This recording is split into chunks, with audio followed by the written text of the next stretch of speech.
So hello and welcome to SAFE classes. This is a previous year question paper of class 9th and it is an annual examination question paper. In this particular question paper, we are going to solve it. We are going to solve this question paper. Okay, only those questions which belongs to quarterly portion. Okay, not every question, right? हम loop वाले question solve नहीं करेंगे. हम कोई ऐसे question solve नहीं करने के जहां पर वाइल या फॉर लूप टाइप का क्वेश्चन या जंप स्टेटमेंट्स यूज होते हैं. इफ स्विच केस से रिलेटेड या नॉर्मल जो क्वेश्चन चैप्टर जो हमारा पेपर का है वहां से पूछेंगे, राइट? तो चलो हम शुरू करते हैं बिना किसी देर के. पहला क्वेश्चन है, ये सेक्शन ही सॉल्व कर रहे हैं, इसमें 20 क्वेश्चन होंगे. ठीक है, क्वेश्चन नंबर 1 में 20 क्वेश्चन, क्वेश्चन नंबर 2 में 10 क्वेश्चन. ठीक है, सॉल्व करते हैं. If the value of the basic is 2500, what will be the value of the text after the following statement is executed. तो क्या आंसर आएगा इसका अगर हमने ये कंडीशन पास की, if cell is greater than 2000, right? 2000. तो यहाँ पर क्या कोई वेरिएबल ऐसा है जो सेल को रिप्रेजेंट कर रहा है? सेल को, ये तो बेसिक वेरिएबल है और जावा तो केस सेंसिटिव होती है, वेरिएबल पहले डिक्लेयर करना पड़ता है. तो क्या हमने सेल नाम का वेरिएबल पहले से डिक्लेयर किया हुआ है? हमने तो नहीं डिक्लेयर किया, इसलिए आंसर कुछ भी आए, लेकिन बेसिकली जैसे ही कंपाइलर इस लाइन पे आएगा वो कहेगा व्हाट इज सेल. तुमने तो सेल डिक्लेयर ही नहीं किया, और जब डिक्लेयर नहीं किया तो आंसर क्या आएगा? एरर आएगी. ठीक है, ये हो गया पहला. अगला क्वेश्चन सॉल्व करते हैं. चलो next question. Okay, now what is the next question? Next question is about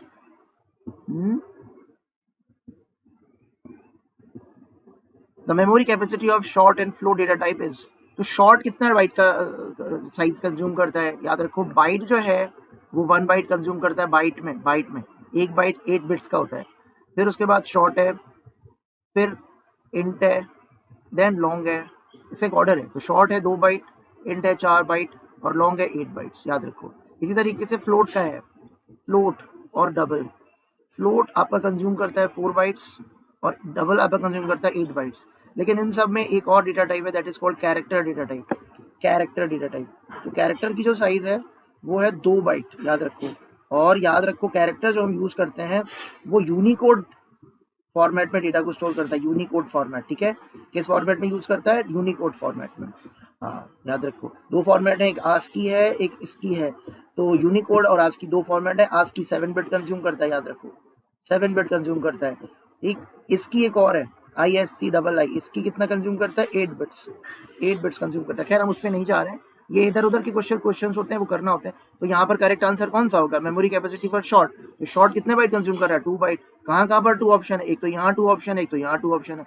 फिर उसके बाद दूसरा क्या है? फ्लोट कितने बाइट कंज्यूम करता है? फ्लोट 4 करता है. तो ये ऑप्शन गलत हो जाएगा, 4 सही है, इसलिए option number A is the correct answer. I hope ये समझ आ गया होगा. अगला क्वेश्चन करते हैं.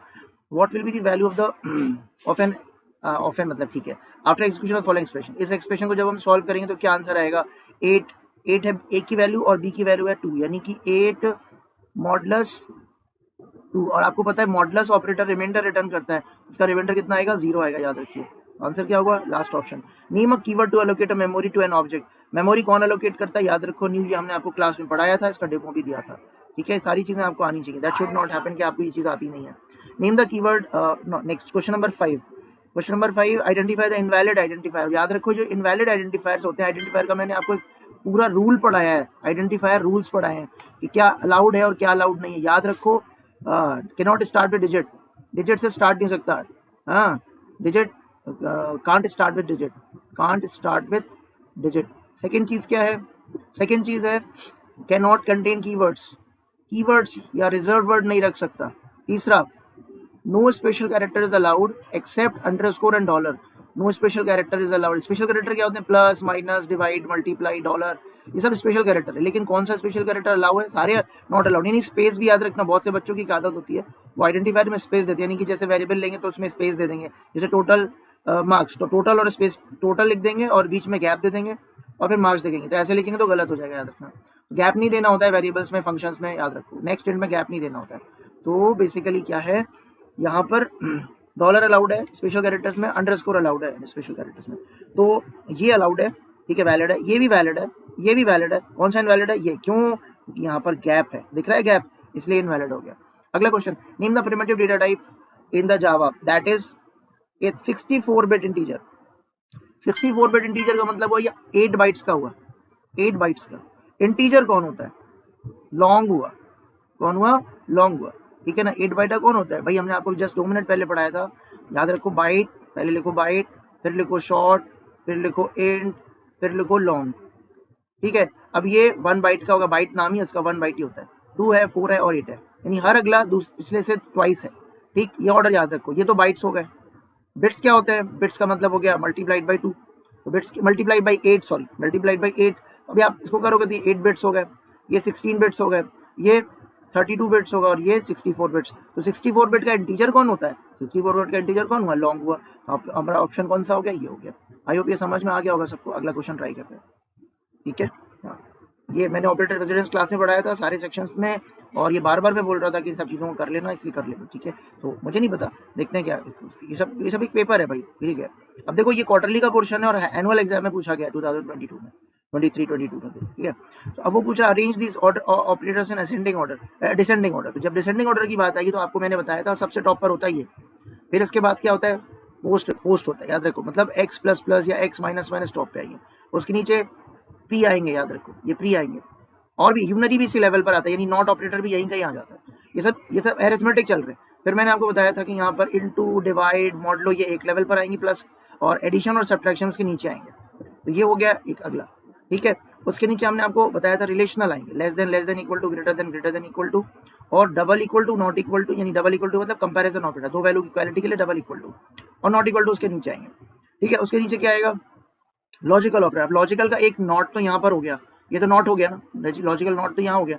अब कौन बचा, अब बचा एंड, और एंड कहाँ आएगा, ये एंड हो गया, और उसके बाद और कहाँ पर आएगा, ये और हो गया, ठीक है, याद रखो। तो ये हो गया। इसके नीचे फिर कौन आएगा, असाइनमेंट। कौन से वाले assignment, plus equal to, minus equal to, divide equal to, into equal to, ये सारे आ जाएंगे, ठीक है। सबसे लास्ट में असाइनमेंट, इस तरह ये नॉर्मल, ये शॉर्ट हैंड असाइनमेंट ऑपरेटर्स हैं, शॉर्ट हैंड असाइनमेंट ऑपरेटर्स। खैर, अब वो पूछ रहा है कि इनको डिसेंडिंग ऑर्डर में लिखो।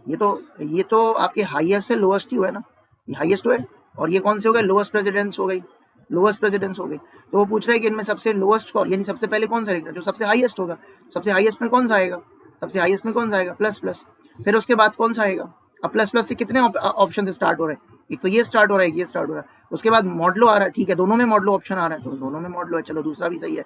फिर क्या रिलेशनल आएगा या लॉजिकल। अब आपको पता है कि पहले रिलेशनल आते हैं, दीज आर रिलेशनल ऑपरेटर्स, ठीक है, ये सब रिलेशनल ऑपरेटर्स हैं। और ये कौन हो गए, लॉजिकल ऑपरेटर्स, लॉजिकल। तो जाहिर सी बात है कि रिलेशनल की प्रेसिडेंस जो ज्यादा है और उससे कम है फिर लॉजिकल यानी एंड की। तो ऑप्शन कौन सा करेक्ट हो गया, पहला वाला करेक्ट है हमारा। कौन सा करेक्ट है, first one, first option is correct. What will be the output of the following code, इस कोड का आउटपुट पूछ रहा है, क्या आंसर आएगा। math.pow हमने आपको पढ़ाया था, वीडियो लिंक भी भेजी है, याद रखो, उससे भी आप पढ़ सकते हो। प्लीज ध्यान से पढ़ो, जो चीजें नहीं समझ में आती हैं पूछा करो क्लास में, मैं बार बार बोलता हूँ। math.pow 25, 1/2, ध्यान रखो, POW मतलब x to the power y, 25 की पावर क्या लिखना है, सॉरी 25 की पावर क्या लिखना है, 1/2। याद रखो 1/2 का मतलब क्या हुआ, 1/2 का मतलब हुआ 1 को 2 से डिवाइड कर दो, और दोनों ही इंटीजर हैं, तो जब दोनों इंटीजर होंगे तो आंसर इंटीजर में आएगा, यानी 25 की पावर 0 हो जाएगा, और 25 की पावर 0 का मतलब हुआ ये 1 हो जाएगा। तो इस पोर्शन की वैल्यू तो हो गई 1, ठीक है। अब स्क्वायर रूट निकालो, मिनिमम निकालो पहले। अब दोनों का मिनिमम क्या आएगा, सबको पता है मिनिमम क्या होता है। मिनिमम क्या आएगा यहाँ पर, मिनिमम आएगा 4। 4 का स्क्वायर रूट करोगे तो क्या बनेगा, 2 बनेगा, 2 बनेगा। हाँ अच्छा, याद रखना यहाँ पर 1.0 आएगा इसका आंसर, क्योंकि POW हमेशा आंसर डबल में देता है। अब इसका आंसर बना यहाँ से 4, और स्क्वायर रूट जब इस पर करेंगे, स्क्वायर रूट क्या करता है, SQRT स्क्वायर रूट करेगा, स्क्वायर रूट कितना आया, 2 आया। तो दोनों को जब ऐड करोगे तो क्या बना, 3.0, आंसर क्या होगा 3.0, याद रखो। तो this is what the answer is. आगे चलते हैं, हाँ आगे चलो, ठीक है। Predict the output of the following code. देखो ये लूप वाला क्वेश्चन है, ये नहीं करना है आपने ये क्वेश्चन नहीं करने, क्योंकि आपके पेपर में अभी लूप नहीं आएंगे, लूप आएंगे हाफ ईयरली में। Once the function is defined it can be invoked repeatedly, name the feature of the Java. इसे बोलते हैं रीयूजेबिलिटी, ठीक है। क्या बोलते हैं, अगर हमें कोई फंक्शन हमारे पास है या कोई भी हमने लॉजिक डिफाइन कर लिया, बार बार हम उसे इस्तेमाल कर रहे हैं, तो हम उसको कहेंगे reusability.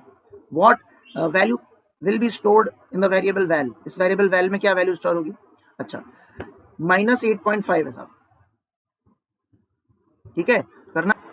So answer would B minus का 9.0, माइनस का 9.0। याद रखो फ्लोर वैल्यू क्या होती है, फ्लोर वैल्यू आपको मिनिमम इंटीजर देती है। इससे छोटा इंटीजर कौन होगा, -8.5 से, -8.5 से भी छोटा इंटीजर माइनस का 9 होगा, यानी माइनस का 9.0, डबल में वैल्यू आएगी। That's a case. अगला क्वेश्चन करते हैं, अगला क्वेश्चन करते हैं, ठीक है। अगला क्वेश्चन है हमारा कि what will be the output of the following code. ये लूप का क्वेश्चन हम छोड़ दे रहे हैं, ठीक है, इसको सॉल्व नहीं करेंगे, लूप के क्वेश्चन नहीं आने, पहले भी बोल दिया, ठीक है। अब अगला क्वेश्चन क्या है, वो कह रहा है identify the single line comment in Java. Identify the single line comment क्या होता है, ये है सिंगल लाइन कमेंट जावा में, याद रखो ये सिंगल लाइन कमेंट है। और मल्टी लाइन कमेंट क्या होता है, ये मल्टी, मतलब आपको जो भी कोड है, मान लीजिए कोड है आपका, ये कोड है 4-5 लाइन का, आपको एक बार में कमेंट करना है तो ये लगाओगे फॉरवर्ड स्लैश स्टार स्टार, ये किसके लिए, ये मल्टी लाइन कमेंट के लिए। पूछा कौन सा क्वेश्चन क्या है, सिंगल लाइन कमेंट, तो आंसर कौन सा होगा, ये डबल फॉरवर्ड स्लैश है, डबल फॉरवर्ड स्लैश, याद रखो और ऑपरेटर है, ये और ऑपरेटर है, और ये डबल फॉरवर्ड स्लैश है, यानी ये सिंगल लाइन कमेंट है। तो गलतियां नहीं करना, बच्चे क्या करते हैं एक जैसा बनाते हैं, गलत हो जाता है। अच्छा नेक्स्ट टू का क्वेश्चन आना नहीं है, what is the extension of the byte code file, याद रखो dot class, dot class, dot class. अच्छा ये जावा सी क्या चीज़ है, मैं बता देता हूँ, याद रखो, सोचो तुम्हारी किसी फाइल का नाम है टेस्ट, टेस्ट डॉट जावा, किसी ने कहा सर इसको कंपाइल करना है, तो कमांड क्या होगा, कमांड होगा जावा सी टेस्ट डॉट जावा, कमांड क्या होगा, जावा सी टेस्ट डॉट जावा। ये लिखने से क्या हो जाएगी, फाइल कंपाइल हो जाएगी साहब। रन कैसे होगी, रन करने के लिए आपको लिखना पड़ेगा, कमांड का नाम है सिर्फ जावा, और सिर्फ आपको क्लास फाइल का नाम लिखना होगा, और वो भी उसी नाम से आपने बनाई होगी जिस नाम से आपका प्रोग्राम है टेस्ट। तो ये हो गया रन करने का कमांड, ठीक है, जावा के प्रोग्राम को रन करने का कमांड है, ठीक है। तो यहाँ पर जो उसने लिखा है ना जावा, जावा सी, तो ये बताओ। अच्छा ये कंपाइलर का नाम भी आता है, जावा कंपाइलर का नाम है जावा सी, और जावा के जेवीएम का जो नाम है वो क्या है, यानी इंटरप्रेटर का नाम है जेवीएम, और कमांड क्या है उसको रन करने का, जावा। कंफ्यूज मत हुआ करो, चीजें पढ़ते रहोगे तो चीजें आसान हो जाएंगी, नहीं पढ़ोगे छोड़ दोगे तो फिर सब कुछ मुश्किल हो जाएगा। Find the odd one out. अब ये ऑड वन आउट का क्या चक्कर है, ऑड वन का मतलब इसमें से कुछ ऐसे होंगे 3 जो एक जैसे होंगे, और चौथा वो इसमें से होगा जो डिफरेंट होगा। अब देखो, अब मैं बताता हूँ, अब इसको समझने की जरूरत है, बहुत ईजी है।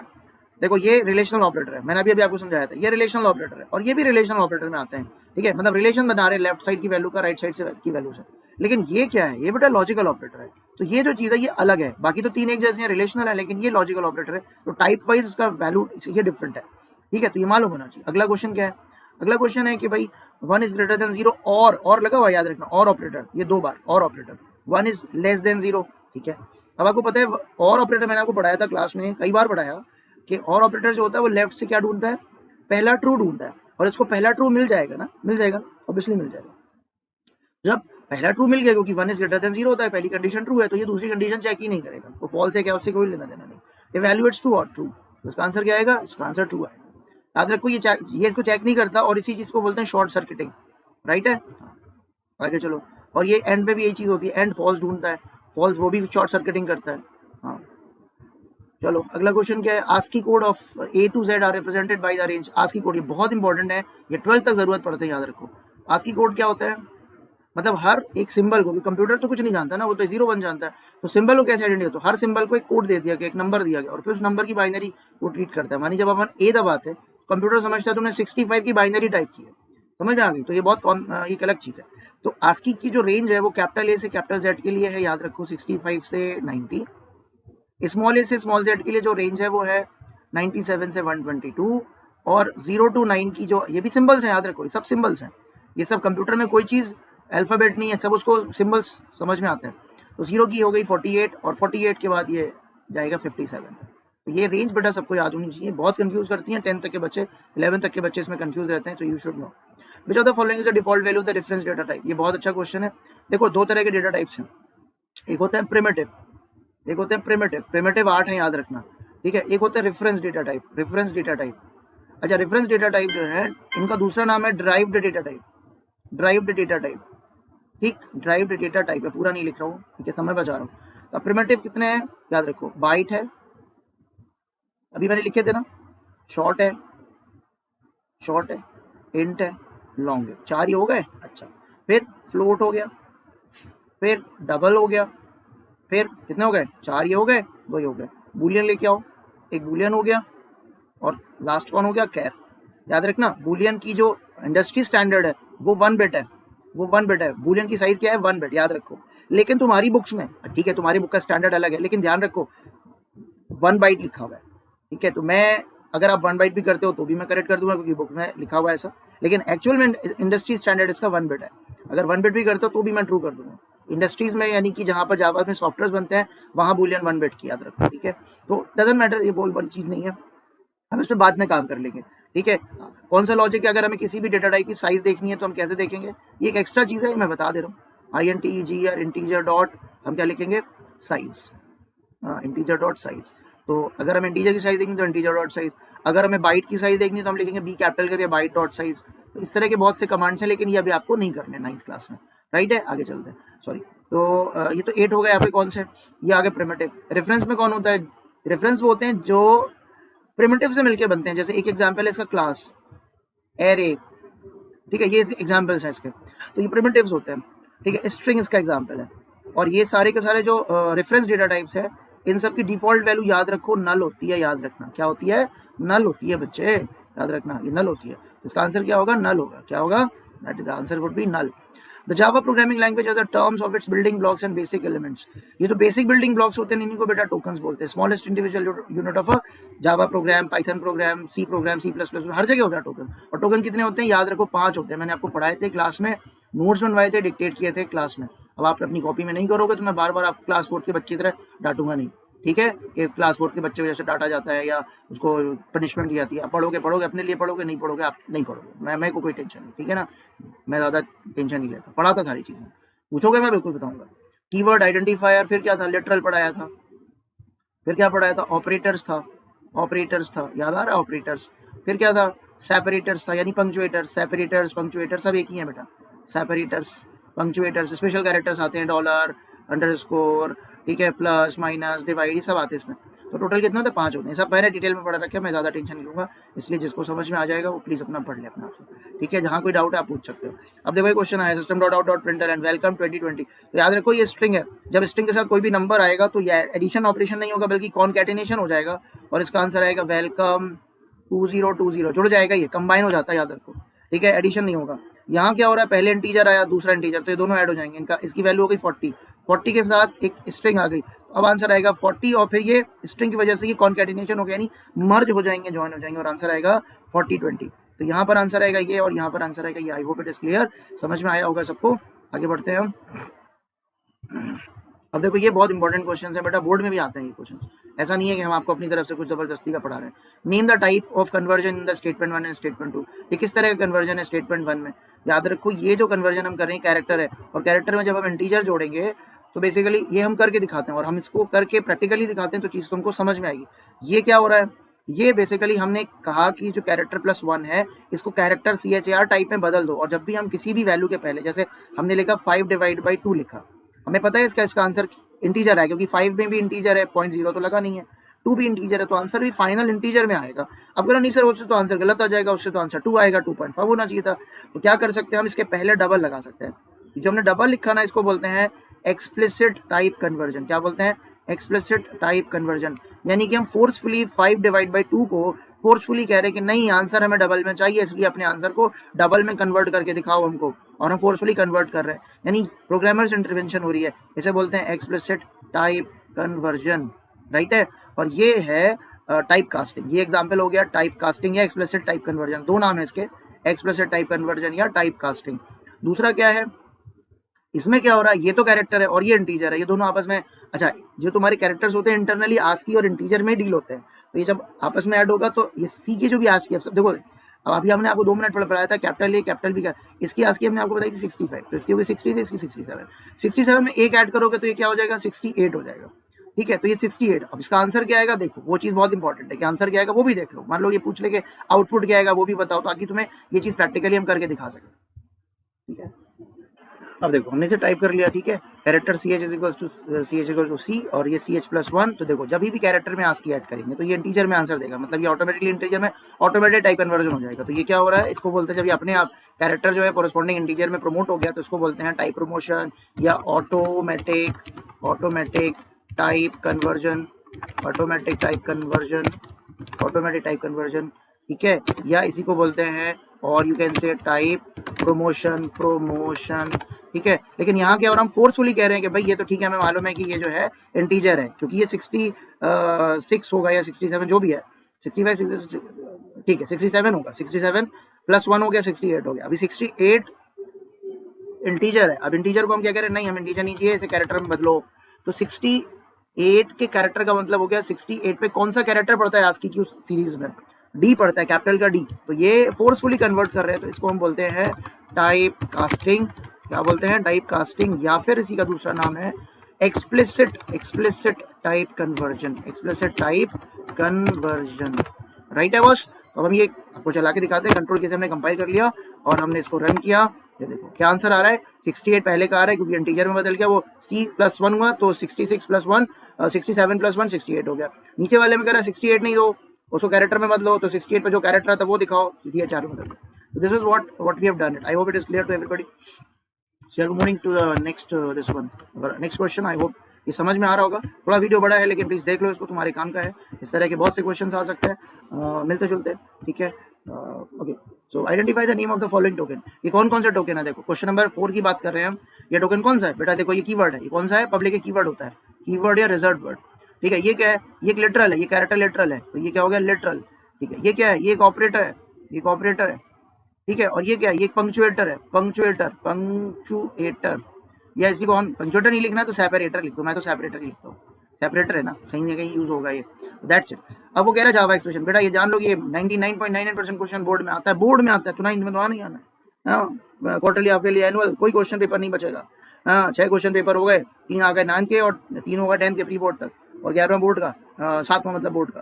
तो इस तरह से 6 हो गए टोटल, 7 क्वेश्चन पेपर, सब में आएगा जावा कन्वर्जन करने को, जावा एक्सप्रेशन में बदलने को। और ये मैंने आपको क्लास में पढ़ाया और मैंने अभी प्लेलिस्ट में भी सेंड की है व्हाट्सएप ग्रुप में, प्लीज उसको देखो, पढ़ो, याद रखो। ये क्या है? ये एक एबीएस ऑपरेटर है, एबीएस फंक्शन है। कौन सी क्लास का? सबको पता होना चाहिए, मैथ क्लास। और मैथ क्लास कौन सी पैकेज में पड़ी हुई है? java.lang में पड़ी है। किसमें पड़ी है?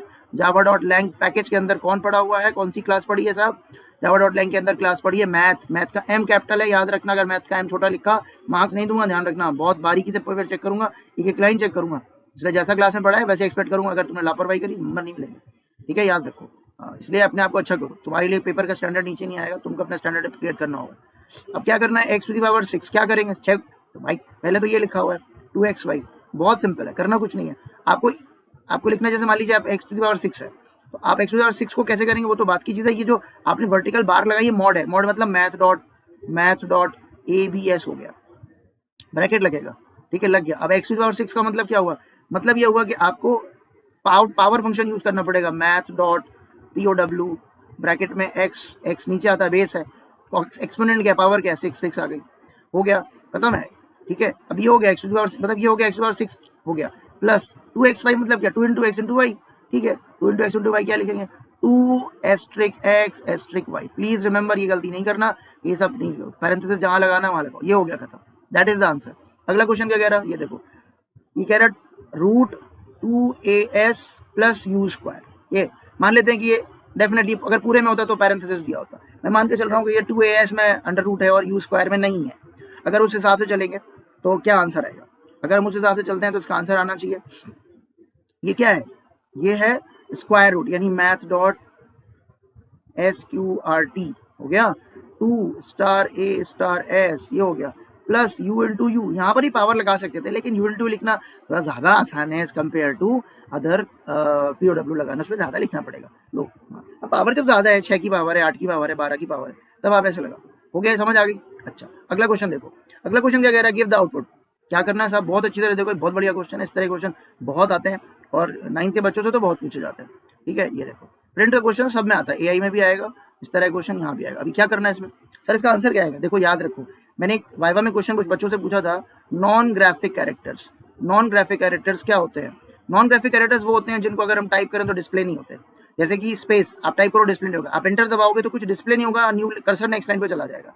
उन कैरेक्टर्स को बोलते हैं नॉन ग्राफिक, यानी when we type those characters on the keyboard nothing will be display on the screen, such characters are called non graphic characters, ठीक है। तो नॉन ग्राफिक कैरेक्टर्स को एक्सेस करने के लिए हम क्या यूज करेंगे? तो इंटर को कैसे यूज करते हैं? /n, ये इंटर के लिए। टैब टाइप करोगे तो कुछ नहीं डिस्प्ले होगा, तो टैब को हम कोड में कैसे /t, ये जो स्लैश नहीं लगा रहे हो, ये जो स्लैश नहीं लगा रहे हो, इसी तरीके से बहुत सारे ऑप्शन होते हैं, तो इसको बोलते हैं एस्केप सीक्वेंस। क्या बोलते हैं?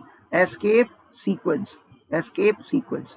अब इसी तरीके से याद रखो, सर सबको पता है कि जब हम SOP/LN या SOP लिखते हैं और अगर हमने उसके अंदर A लिख दिया तो A के पहले डबल कोट्स लगाया, मान लो, सबको पता है कि ये जो तुम्हारा डबल कोट है ना, ये कमांड की तरह बिहेव करेगा। SOP/LN में ये बताएगा, पहला वाला बताएगा कि ये स्टार्टिंग है स्ट्रिंग की, लास्ट वाला बताएगा ये एंड हो गया स्ट्रिंग की।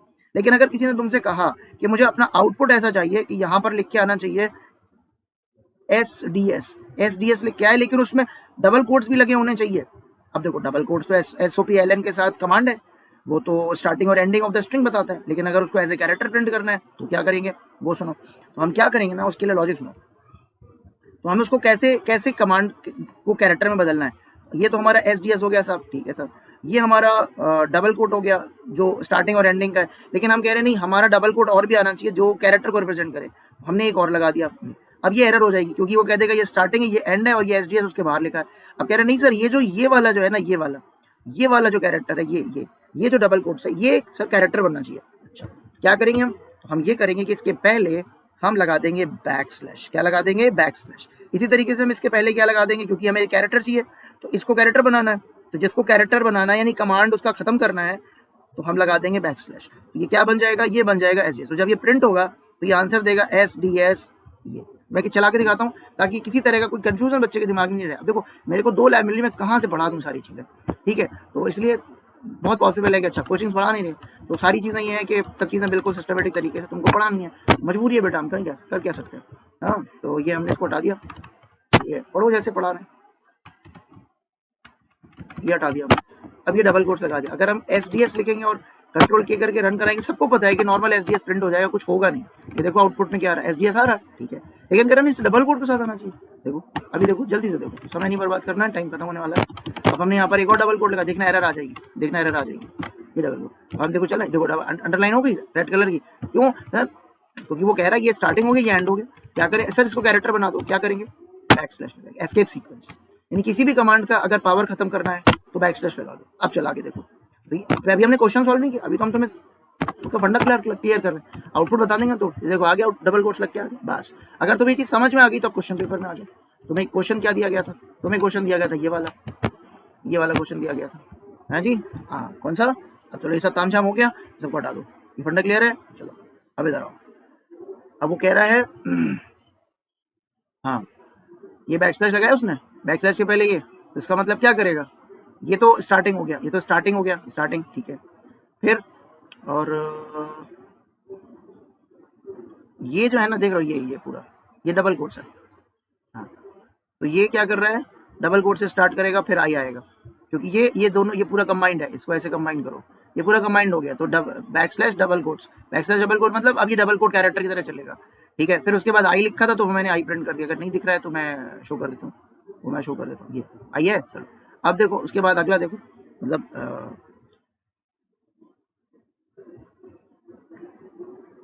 ये हो गया ये वाला, और उसके बाद ये हो गया दूसरा वाला, ठीक है। क्या लिखा है? ये लिखेगा डबल कोट्स आई, और उसके बाद फिर से डबल कोट्स लग रहा है, डबल कोट्स एम, ठीक है, द, और उसके बाद देखो स्लैश एन का मतलब कर्सर कहाँ चला जाएगा? नेक्स्ट लाइन पे जाने का मतलब क्या? कर्सर यहाँ, स्लैश एन का मतलब है एंटर की दब गई तो तुम नेक्स्ट लाइन पे आ गए। और टॉपर क्या लिखा है? देखो ये देख रहे हो, ये देखो सिंगल कोट्स क्या होता है? वो भी कमांड है। अच्छा, बैकस्लैश के साथ लगेगा तो वो कैरेक्टर बन गया, तो नेक्स्ट लाइन पे लिख के आएगा I am topper, single quotes के साथ लिख के आएगा आई एम टॉपर, और फिर सिंगल कोट्स लग रहा है बैकस्लैश साथ, तो ये भी कैरेक्टर हो गया। अलग से कलर कंट्रास्ट कर दे रहा हूँ ताकि चीज समझ में आ जाए। ये देखो ऐसे हो जाएगा, और ये फिर उसके बाद क्लोजिंग है, राइट है, फिर उसके बाद ये क्लोजिंग हो गई तो ये बंद हो जाएगा। इस तरीके से तुम्हारा आउटपुट आएगा कि आई एम द टॉपर, इस तरीके से आउटपुट आना है तुम्हारा। आई समझ में? कुछ मिलता जुलता, राइट। मैं बहुत डिटेल में नहीं जा रहा हूँ, प्लीज इसको वॉच कर लेना वीडियो को, तो समझ में आ जाएगा। आगे बढ़ते हैं, अगला क्वेश्चन क्या है हमारा? क्वेश्चन पेपर में देखते हैं। बस ये सेक्शन ए हम करा देंगे, उसके बाद बंद कर देंगे, ठीक है। अच्छा, सेक्शन ए खत्म हो गया तुम्हारा, मतलब सेक्शन बी भी खत्म हो गया। सॉरी, सेक्शन ए तो हमने पहले कर ही लिया, सेक्शन बी भी हमारा कवर हो गया, तो यहाँ तक हो गया। सेक्शन बी मतलब सेक्शन ए का क्वेश्चन नंबर 2 हो गया, आई एम सॉरी। तो यहाँ तक हमने कवर कर लिया, इसको आप अपना कंप्लीट कर लो, ले लो। इसके अभी और भी वर्जन हम अगर टाइम मिलता है तो मैं भेजूंगा, ठीक है, मैं प्रैक्टिस पॉइंट ऑफ व्यू से भेजूंगा ताकि तुम्हारा रिवीजन हो सके क्लास का, ठीक है। Thanks for watching the video, देख लेना।